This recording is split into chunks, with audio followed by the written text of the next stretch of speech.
Vous êtes-vous déjà demandé ce qui se passe lorsque les idoles dorées d'Hollywood échangent le grand écran contre la table de crêpes? Sous la brume de la fumée de cigares et des lustres en cristal, des stars comme Errol Flynn, Frank Sinatra et Clara Bow misaient tout, pariant des sommes énormes, déclenchant des bagarres et traînant même un cadavre dans le jeu. Ce soir, nous plongeons dans 15 nuits inoubliables où la célébrité et la fortune ont rencontré l'attrait impitoyable du hasard. La bagarre du club Mocambo d'Errol Flynn, le 20 septembre 1941. Par une fraîche nuit de septembre 1941, Errol Flynn entra au club Mocambo avec une assurance qui annonçait des ennuis à venir. L'ambiance était créée par un mélange de régulier glamour d'Hollywood et le tintement des verres à cocktail. Mais sous l'éclat des lustres se cachait une tension latente. Au milieu des festivités, le regard de Flynn croisa celui du chroniqueur mondain Jimmy Fiddler, déclenchant une altercation verbale qui s'intensifia de manière inattendue. Les récits de cette soirée fatidique rapportent que les insultes fusaient aussi vite que les boissons étaient servies. Et avant que quiconque ne puisse croire ce qui se passait, la colère de l'acteur éclata. Dans un élan d'impulsivité, Flynn frappa Fiddler, déclenchant une réaction en chaîne parmi les spectateurs. La bagarre atteignit son paroxysme lorsque la femme de Fiddler intervint, armée d'une fourchette qu'elle utilisa pour défendre son mari en lacérant l'oreille de Flynn. Des témoins oculaires ont ensuite rappelé comment des tables ont été renversées, une cacophonie de verres brisés a rempli la pièce, et même le groupe a été contraint d'improviser en lançant l'hymne national pour rétablir un semblant d'ordre. Les reportages d'archives et les souvenirs contemporains d'initiés de l'industrie offrent un portrait vivant de cette nuit chaotique, soulignant comment même les célébrités n'étaient pas à l'abri des pièges des émotions fortes et des enjeux élevés. Des chiffres détaillés de l'époque révèlent que cette mêlée a entraîné des blessures mineures pour plusieurs fêtards et une enquête policière brève mais intense qui s'est éteinte sans arrestation majeure. L'événement reste un témoignage inoubliable de la façon dont la pression d'une surveillance publique constante et des démons personnels pouvaient déclencher des explosions sauvages à l'âge d'or d'Hollywood. Même des décennies plus tard, l'histoire de l'affrontement de Flynn au Mocambo reste gravée dans les annales du folklore du divertissement, racontée avec le même étonnement chuchoté par ceux qui l'ont vécu de première main. La bagarre dans la cuisine pour l'anniversaire d'Errol Flynn, mai 1942. Au cœur d'une nuit tranquille de mai 1942, la fête du 32e anniversaire d'Errol Flynn a pris une tournure inattendue lorsqu'une dispute domestique a éclaté dans sa propre cuisine. Bien que la célébration ait été censée marquer une autre année de triomphe cinématographique, les tensions parmi son cercle intime ont rapidement escaladé. Selon plusieurs récits biographiques et coupures de presse de l'époque, une dispute a éclaté entre le majordome engagé par Flynn, Eric G. Hadler, et sa secrétaire dans un cadre étonnamment intime, la cuisine personnelle de l'acteur. Ce qui avait commencé comme une dispute verbale s'est rapidement transformé en confrontation physique, avec des coups de poing échangés et des chaises renversées, alors que le tumulte devenait plus fort que les rires quelques instants auparavant. Les descriptions des invités de la fête dressent un tableau vivant du chaos. Des éclats de verre éparpillés sur les sols en marbre, une traînée de vin renversé, et l'aura indéniable de choc qui a traversé l'assemblée. Les chiffres rapportés indiquant que la bagarre a duré près d'une demi-heure, les spectateurs se précipitant pour intervenir, tandis que le personnel tentait désespérément de rétablir le calme. Les reportages contemporains et les interviews d'archives avec les invités ont révélé que l'altercation a laissé derrière elle une traînée de souvenirs brisés et d'égos meurtris, plutôt que des blessures durables. L'incident a été plus tard raconté dans plusieurs magazines d'initiés d'Hollywood, qui ont noté que ce n'était pas la première fois que la personnalité flamboyante de Flynn avait déclenché le chaos lors de ses propres fêtes. Les récits historiques notent également que le différend a créé un effet d'entraînement qui a affecté les affaires futures et les relations personnelles, modifiant subtilement la trajectoire de carrière de l'acteur. L'événement, documenté à la fois dans les journaux et les mémoires de première main, offre un aperçu intime de la vie privée d'une icône publique dont le charisme n'avait d'égal que sa volatilité. Alors que la nuit touchait à sa fin avec des invités épuisés se dispersant, la scène restait un rappel poignant de la façon dont les conflits personnels et les attentes élevées pouvaient converger dans une célébration explosive et inoubliable. L'accident à $50 000 de Mickey Rooney à Vegas, début des années 1950. À une époque où le faste de Las Vegas commençait à captiver l'imagination d'Hollywood, Mickey Rooney est entré dans un casino avec l'audace d'un gros parieur et la vulnérabilité d'un homme n'ayant pas peur de tout risquer. Au début des années 1950, le légendaire acteur s'est retrouvé au centre d'une session de jeux notoire qui laisserait une empreinte durable sur sa fortune financière. Des sources de l'époque y compris des reportages détaillés et des archives de casinos, révèlent que Rooney a misé une somme astronomique de près de 50 000 $, un montant qui a provoqué des ondes de choc dans les cercles de jeu très soudés de l'époque. Son pari audacieux à la table de craps était plus qu'un simple moment d'égarement. Il était emblématique de la culture d'excès qui imprégnait les bas-fonds d'Hollywood.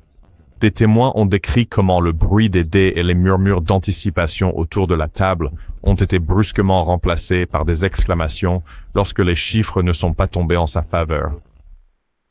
Les initiés de l'industrie et les experts en jeux d'argent ont ensuite quantifié que la perte non seulement a mis en péril sa stabilité financière immédiate, mais l'a également forcé à une lutte prolongée avec la dette qui a culminé par des procédures de faillite qui ont jeté une longue ombre sur ces dernières années.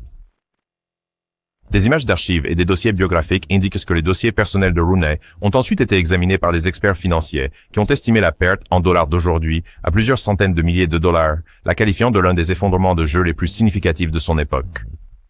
Le récit détaillé tissé par les journaux, ainsi que les témoignages personnels d'autres joueurs, dépeignaient cet effondrement comme un exemple dramatique de la façon dont même les stars adorées n'étaient pas à l'abri de l'attrait périlleux des enjeux élevés de Vegas.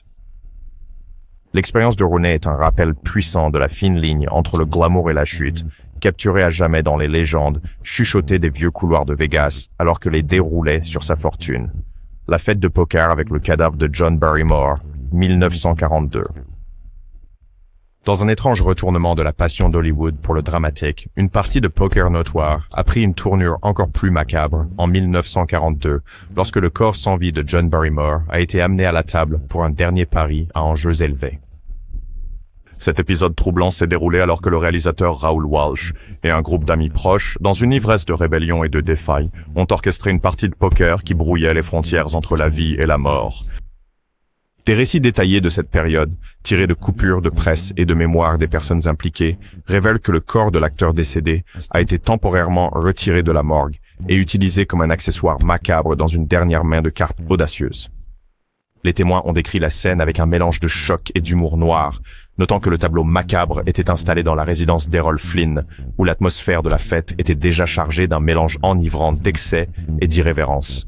Les archives historiques indiquent que la cascade n'était pas simplement pour la valeur du choc. C'était un acte imprégné d'une contre-culture rebelle qui remettait en question la sacralité même de la mort et de la célébrité. Les chiffres tirés des rapports de police de l'époque laissent entendre que, bien que la fête soit restée confinée au cercle restreint, le scandale a rapidement pénétré la conscience publique, provoquant une couverture médiatique étendue et déclenchant des débats sur la décence et le respect dans les cercles hollywoodiens. Les blogs contemporains et les analyses rétrospectives ont depuis disséqué l'événement comme un exemple parfait des efforts déployés par l'élite de l'âge d'or pour immortaliser leur mode de vie hédoniste, même face aux tabous sociétaux. Le récit de la soirée de poker avec le cadavre de Barrymore continue de résonner, capturant l'interaction complexe entre la célébrité, l'excès et le macabre, une histoire qui résonne à travers les décennies sans offrir de conclusion morale claire, juste un regard cru sur les lignes floues entre la vie et l'héritage de la légende. Le déchaînement de Frank Sinatra au Sands Hotel. Septembre 1967. Sous la lueur incandescente de Las Vegas en septembre 1967, la fureur de Frank Sinatra a éclaté d'une manière qui serait bientôt chuchotée dans les couloirs sacrés du Sands Hotel. Connu pour son attitude détendue sur scène, la réaction de Sinatra à un différend financier croissant est devenue explosive lorsqu'il a découvert que le propriétaire du casino, Howard Hughes, avait coupé son crédit. Les articles de presse de l'époque racontent comment, submergé par l'indignation, Sinatra a pris le contrôle d'une voiturette de golf et l'a conduite à travers une vitre en verre dans un accès de rage, un spectacle qui a provoqué des ondes de choc dans l'établissement. Des chiffres détaillés des registres du casino indiquent que la frénésie n'était pas simplement symbolique. C'était une explosion physique contre un marqueur de 50 000 $ que Sinatra avait accumulé, un montant qui, en dollars d'aujourd'hui, équivaudrait à une somme considérablement plus grande. Les témoignages soulignent la nature surréaliste de l'incident. Des meubles ont été lancés, des menaces ont été criées, et au milieu du chaos, la tirade de Sinatra a même inclus des remarques controversées et incendiaires qui ont choqué beaucoup de ceux qui l'avaient autrefois idolâtré. Des images d'archives et des interviews avec le personnel du casino dressent le portrait d'un homme poussé à bout par les pressions combinées de la contrainte financière et de l'examen public qui était devenu une caractéristique de sa personnalité. Les biographes notent que cet incident a marqué un tournant dans la vie de Sinatra, où le vernis glamour de la Rat Pack a cédé la place à des batailles personnelles plus turbulentes. Des enquêtes ont été lancées par la sécurité de l'hôtel et les forces de l'ordre, bien qu'aucune accusation n'ait finalement été portée, un résultat qui n'a fait qu'approfondir la légende du boss. Alors que la nuit se terminait dans un tourbillon de légendes chuchotées et de gros titres feutrés, l'incident laissa derrière lui un héritage d'émotions humaines brutes et de défis sans retenue, tissés sans effort dans le tissu de la légende de Las Vegas. Les pertes à enjeu élevés de George Raft, année 1930. Pendant les tumultueuses années 1930, la personnalité iconique de gangster de George Raft s'étendait bien au-delà du grand écran et dans le monde clandestin du jeu à enjeu élevé, où les fortunes pouvaient changer de main en un clin d'œil. Connu pour son sang-froid à l'écran et sa bravade hors écran, les exploits de Raft au jeu sont devenus légendaires parmi les initiés d'Hollywood et les habitués des casinos. Des coupures de journaux contemporaines et des témoignages de première main révèlent que Raft était célèbre pour miser des sommes énormes sur des parties de blackjack et des courses de chevaux, pariant souvent un montant qui éclipsait les mises typiques de ses pairs. Des archives détaillées des registres privés des casinos de l'époque suggèrent que les pertes de Raft étaient astronomiques, certaines estimations indiquant qu'une fraction significative de ses gains, près d'un tiers, était consacrée au jeu. Sa célèbre boutade sur le fait de dépenser un tiers de ses gains en jeux d'argent, un tiers en femmes et un tiers en chevaux est devenue une phrase emblématique parmi ses associés, reflétant la nature précaire du style de vie qu'il menait. Des analyses approfondies de biographes soulignent que, bien que les exploits de Raft aient été marqués par des paris audacieux et des gains considérables, ils ont également été définis par des défaites écrasantes qui l'ont laissé financièrement et émotionnellement épuisé à de nombreuses reprises. Des témoins oculaires des arrière-salles enfumées et des clubs exclusifs ont raconté des nuits pleines de suspense, où le cliquetis des jetons et le murmure des paris formaient une bande sonore hypnotique à l'existence en montagne russe de Raft. Ces épisodes documentés dans les archives privées des casinos et les mémoires personnelles des compagnons de Raft offrent une vue détaillée des risques financiers et des récompenses d'une vie vécue à la limite. L'héritage des aventures à haut risque de George Raft n'est donc pas seulement une chronique de victoires et de défaites, mais un portrait vivant d'une époque où chaque pari portait le poids de la fierté personnelle et la pression incessante des attentes du public. Les désaxés de John Huston. Gamble de production des Misfits, 1960. À l'aube des années 1960, le réalisateur John Huston a transformé un revers de production en un pari audacieux qui laisserait une marque indélébile sur le tournage de The Misfits. Au milieu du décor aride du Nevada, les incursions nocturnes de Huston dans le monde des casinos faisaient autant partie du mythe du film que les performances elles-mêmes. Des notes de production détaillées et des interviews d'initiés de l'époque révéla que les excursions clandestines de Huston dans les casinos locaux n'étaient pas simplement pour le loisir, elles étaient des entreprises à enjeux élevés qui impactaient directement le planning de tournage du jour. Les membres de l'équipe et les acteurs se souvenaient des matins où un Huston en gueule de bois et financièrement à sec arrivait sur le plateau, sa désorientation retardant le tournage et causant une frustration croissante parmi ceux qui attendèrent de travailler. Les données d'archives de la société de production indiquent des retards qui ont cumulativement repoussé le calendrier de tournage de plusieurs jours, un contretemps qui s'est traduit par des milliers de dollars de dépenses supplémentaires. Les reportages contemporains de l'époque mettaient en avant la réputation notoire de Huston, le dépeignant comme un franc-tireur qui risquait sa carrière sur les caprices du hasard. Des récits détaillés dans les livres d'histoire du cinéma ont depuis relaté comment les escapades de Huston en dehors du plateau, en particulier sa quête incessante de gains au jeu tard dans la nuit, ont conduit à des moments de créativité spontanée ainsi qu'à des erreurs financières presque catastrophiques. Les chiffres statistiques des budgets de production de l'époque révèlent que le coût de ces retards et les défis logistiques qui en ont découlé ont poussé les dépenses du film bien au-delà des estimations initiales. Les mémoires d'initiés décrivent même comment certains membres de l'équipe pariaient silencieusement sur le fait que le prochain voyage de jeu de Huston perturberait encore le tournage. Dans le contexte d'une production pleine de tensions et d'imprévisibilité, la relation risquée de Huston avec le monde des casinos était intégrée dans le récit du film lui-même, un reflet vivant d'un réalisateur n'ayant pas peur de brouiller les frontières entre l'art et la vie. La débâcle de $40 000 de Sammy Davis Jr. aux Sands, fin des années 1950.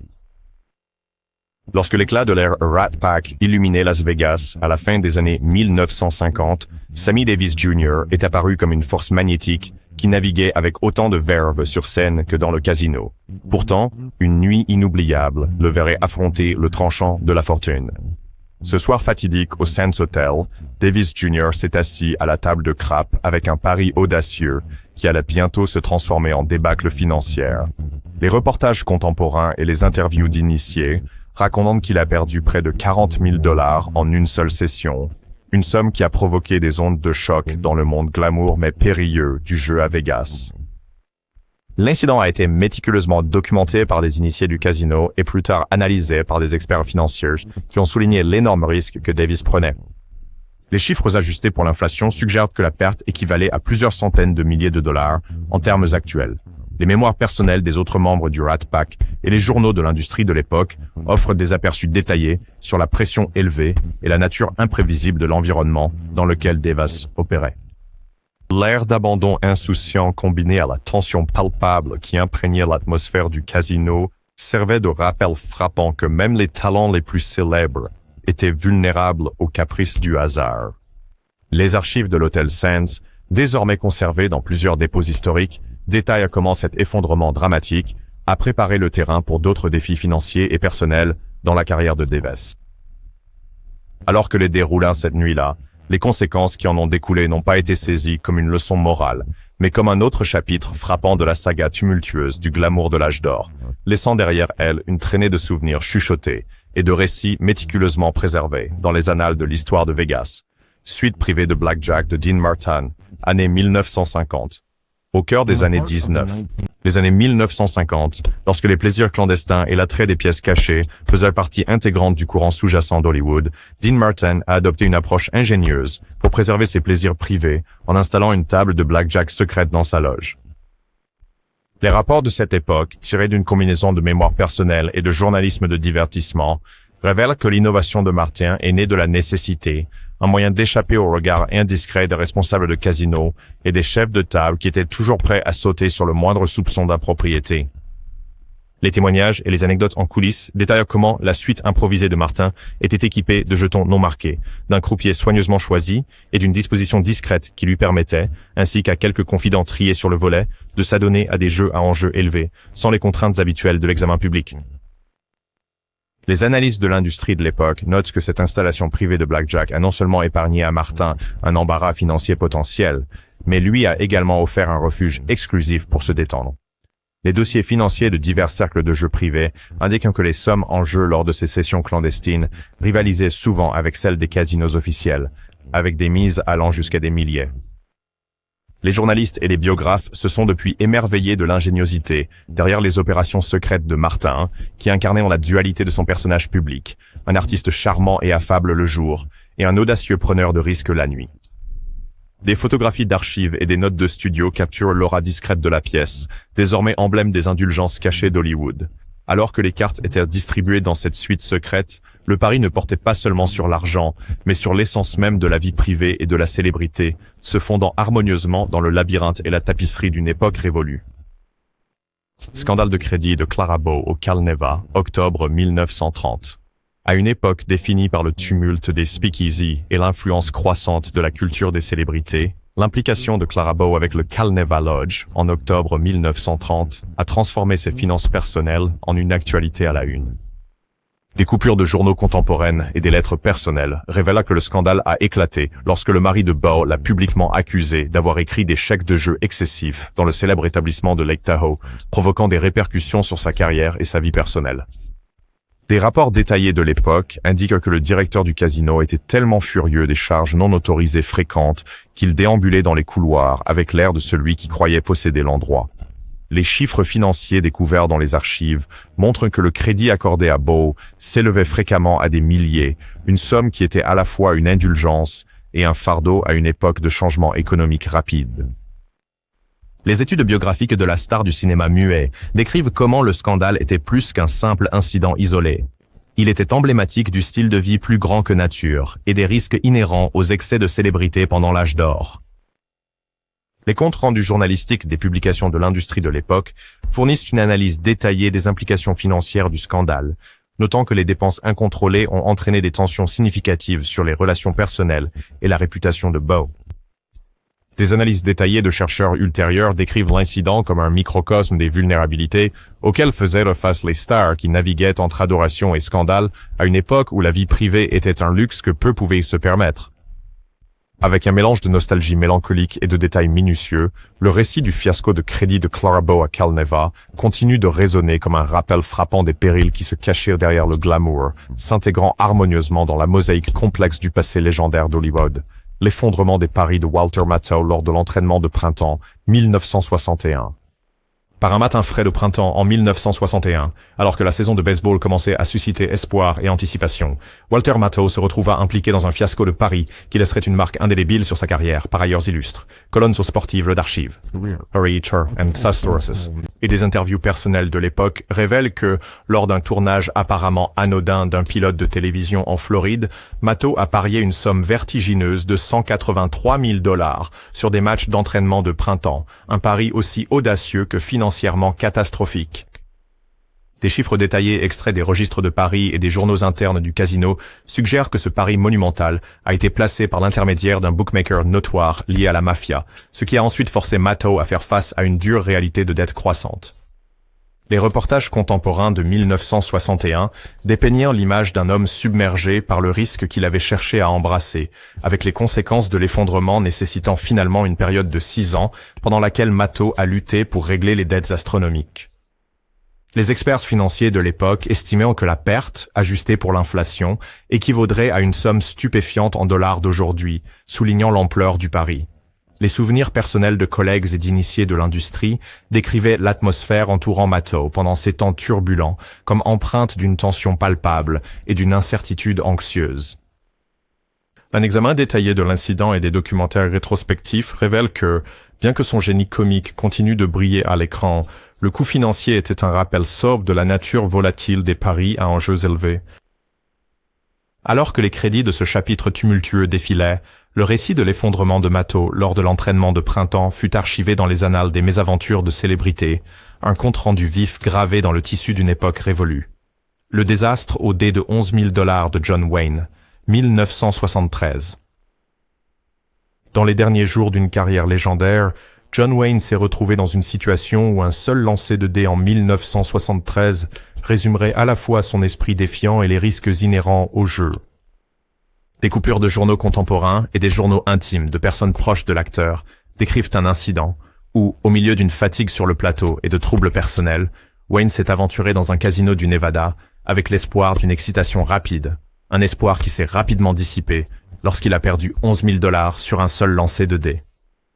Des dossiers financiers détaillés et des rapports en coulisses indiquent que cette perte n'était pas simplement un incident impulsif.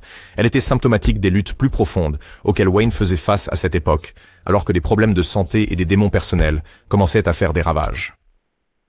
Les biographes ont noté que le montant, ajusté pour l'inflation, représente une part significative des ressources disponibles de Wayne, une somme qui a choqué tant les initiés que les observateurs occasionnels.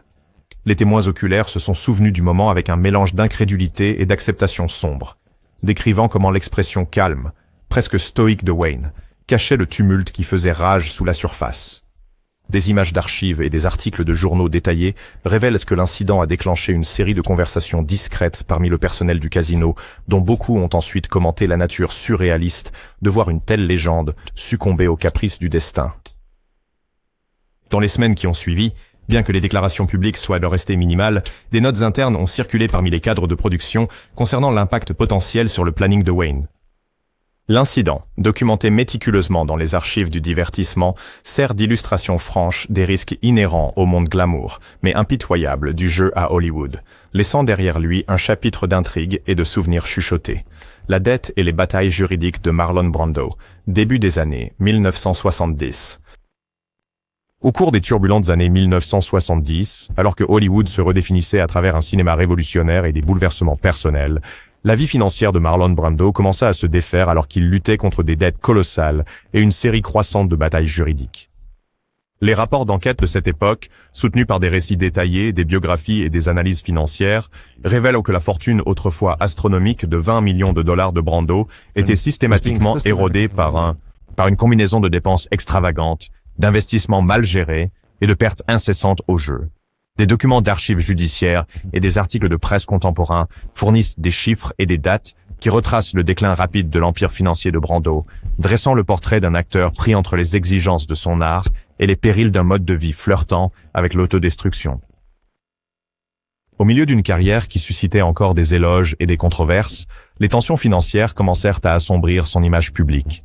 Des collègues et des amis proches se souvinrent plus tard que l'incapacité de Brando à maîtriser ses dépenses était aggravée par un besoin compulsif de chercher des gains aux tables de jeu, une habitude qui entraînait des pertes croissantes que les batailles juridiques pouvaient à peine contenir.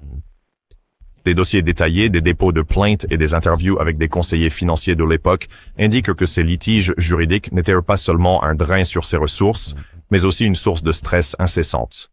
Alors que les appels téléphoniques tard dans la nuit et les avis juridiques incessants devenaient routiniers, les troubles financiers de Brando étaient disséqués par les initiés de l'industrie et chroniqués dans des profils approfondis dans les grands magazines de divertissement. Le récit de sa spirale descendante, riche en chiffres et témoignages de première main, en dit long sur la volatilité inhérente des fortunes de célébrités et reste entrelacé dans le tissu des contes de mise en garde les plus célèbres d'Hollywood, un récit qui persiste dans la mémoire comme une représentation frappante du prix de l'excès. La faillite qui a mis fin à la carrière de Mickey Rooney, 1996. Dans le crépuscule d'une carrière illustre qui a autrefois dominé les scènes de Broadway et les écrans d'Hollywood, la lutte de toute une vie de Mickey Rooney avec le jeu a atteint son apogée tragique en 1996, lorsque la faillite a finalement englouti sa fortune. Divers témoignages d'historiens financiers, de mémoires personnelles et de reportages d'archives indiquent que malgré un revenu impressionnant de 65 000 $ par semaine, à l'apogée de sa carrière à Broadway, la passion incontrôlable de Rooney pour le jeu a finalement vidé ses comptes bancaires, ne lui laissant que 18 000 $ en actifs personnels au moment de son décès. Des dossiers judiciaires détaillés et des témoignages d'initiés révèlent que la descente de Rooney dans la ruine financière n'était pas une malchance soudaine, mais l'aboutissement de décennies de paris impulsifs et de risques extravagants. Les analystes de l'époque soulignent que la situation de Rooney était aggravée par la culture des enjeux élevés qui enveloppait Hollywood, où l'attrait de l'argent facile masquait souvent une vulnérabilité sous-jacente. Les chiffres financiers extraits des dossiers de faillite dressent le portrait saisissant d'un acteur qui a non seulement perdu de l'argent au jeu, mais aussi la stabilité apportée par des revenus réguliers, une mise en garde consignée dans les annales des scandales financiers de célébrités. Des articles de journaux contemporains et des documentaires biographiques de l'époque racontent les tentatives désespérées de Rooney pour sauver sa fortune déclinante, avec des anecdotes d'appels téléphoniques frénétiques et de supplications passionnées aux créanciers. Le récit entourant sa faillite a été revisité d'innombrables fois dans des articles rétrospectifs, chacun réexaminant l'impact d'une vie vécue à la limite risquée du glamour et de l'incertitude. Alors que les archives de cette période fatidique continuent d'être analysées par des experts financiers et des historiens culturels, l'histoire tragique de Rooney reste ancrée dans la tapisserie plus large des chutes les plus notoires d'Hollywood, une histoire qui résonne avec une authenticité brute et un réalisme saisissant. L'addiction aux jeux liée à la mafia de Bing Crosby, année 1930. Au début des années 1930, alors que le monde de la radio et du cinéma gagnait une popularité sans précédent, l'immersion de Bing Crosby dans le domaine obscur du jeu clandestin révélait une facette de la star que peu d'images publiques avaient jamais capturée. Les dossiers étendus du FBI, des journaux personnels et des rapports de journaux de l'époque détaillent comment les visites fréquentes de Crosby dans des repères de jeux illégaux, un monde lié à des notoires, Night Tour, Picture Hours, diverses connexions avec la mafia s'est progressivement transformé en une addiction dévorante. Les premiers documents des forces de l'ordre, remplis de chiffres précis et de détails d'enquête, révèlent que l'habitude de Crosby de fréquenter ces repères n'était pas une simple passade, mais une obsession continue qui a érodé à la fois ses finances et son image publique. Des rapports de médias fiables de l'époque ont méticuleusement suivi ses interactions avec des figures connues de la mafia, offrant un aperçu d'une vie secrète, à la fois périlleuse et fascinante. Les biographes et les historiens du divertissement ont depuis souligné que les escapades de jeux de Crosby, quantifiées par des pertes récurrentes de plusieurs milliers, étaient emblématiques des risques plus larges qui menacèrent de nombreuses stars les plus brillantes d'Hollywood. Des interviews avec d'anciens associés et des articles d'archives décrivaient le charisme et la vulnérabilité simultanée de l'acteur, une dichotomie qui lui permettait de conquérir les cœurs sur scène, tout en succombant silencieusement à l'attrait de la table de jeu en coulisses.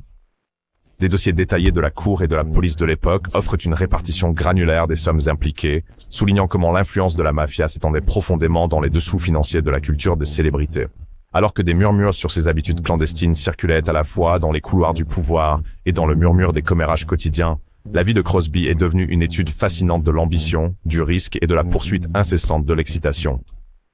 Ce chapitre particulier de sa carrière légendaire reste une note de bas de page intrigante dans les annales de l'âge d'or d'Hollywood, tissée dans le tissu complexe d'une époque définie par l'excès, l'intrigue et les dangers non dits.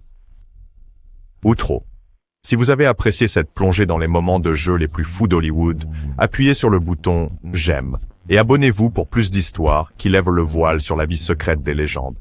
Et n'oubliez pas d'activer la cloche, car vous ne savez jamais quelles autres histoires inédites de gloire, de fortune et de folie pourraient vous attendre.